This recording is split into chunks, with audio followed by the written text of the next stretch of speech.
know, it's interesting on this point. European countries, not just Greece, but other European countries, Ireland, for example, and others, are being asked to cut their workforce or their salaries and benefits by 10 to 15%. When you look at the American numbers on deficits and debt, we're in just as bad a shape as Greece. Would you advocate 10 to 15% cuts in salaries and benefits? Would you terminate some of these agencies you're criticizing? Of course. Look, Greece is many thousands of miles away, but it's exactly what's happening to the city of Los Angeles. It's exactly what's happening to the state of California. And it's exactly what's going to happen to the United States of America if we don't stand up and say, have the guts and the courage and the real-world experience to stand up and say, you know what, let's start by stopping the increase in federal government employees. Let's reform entitlements. Let's make sure that we no longer have a situation where we are growing government jobs and destroying private sector jobs. And that's precisely what is going on in California, the leading economy in this nation. What would you do about this BP story? I asked Senator McCain. It's a late-breaking story today. Really, the financial markets are now signaling that BP is on the verge of bankruptcy, and they may have to go into bankruptcy. They probably should have already cut their dividend. Can you imagine any circumstances by which, as a senator from California, you would vote to bail out BP? Absolutely not. Do you think there's any reason, any rhyme or reason, if they came on their knees groveling, you know, the way a lot of banks, a lot of businesses, General Motors did it? Is there anything in there, any possible reason to bail out BP?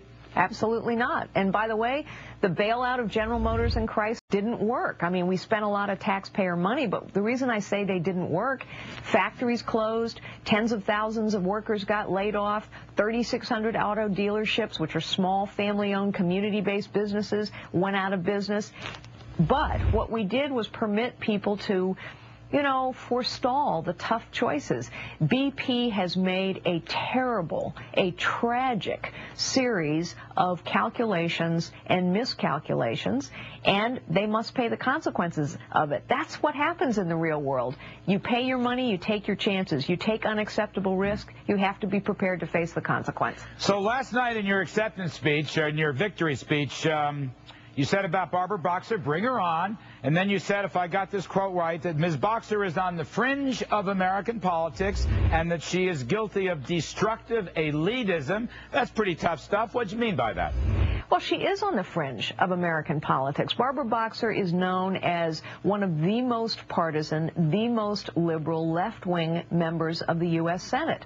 This is a woman who voted against body armor for troops in Iraq and Afghanistan. This is a woman who voted against extended family leave for our fighting men and women. This is a woman who said we should have universal health care. This is a woman who believes that taxpayers should be funding partial birth abortions. This is a woman who is backed every year by extreme environmentalists who now hold agriculture hostage in the state of California.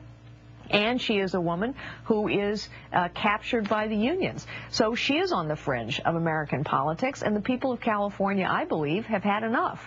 Will you make an issue of the fact that you were a successful businesswoman and that Ms. Boxer has never been in business? Is that going to be an issue in this campaign? Of course. It has been an issue already. What I have said to people is that I've lived the American dream, because I have. I started out as a receptionist. I typed, I filed, I answered the phones for a little 9-person company. And only in America could a woman like me rise to become the chief executive of one of the largest companies in the world. But that real-world experience gives me the perspective to actually get something done. That real-world experience gives me the opportunity and the ideas to tackle some of these 21st century challenges. Barbara Boxer has been a professional politician for 34 years, and she clearly believes that the answer to every problem is more government spending, higher taxation, and thicker regulation, and it is destroying the economy of California. All right, many thanks, Carly Farina. Again, congratulations on your whopping victory last night. We hope to see you many times before the election day. We appreciate it very much. It's always a pleasure, Larry. Thanks. All right, likewise. All right, now, I want to turn to the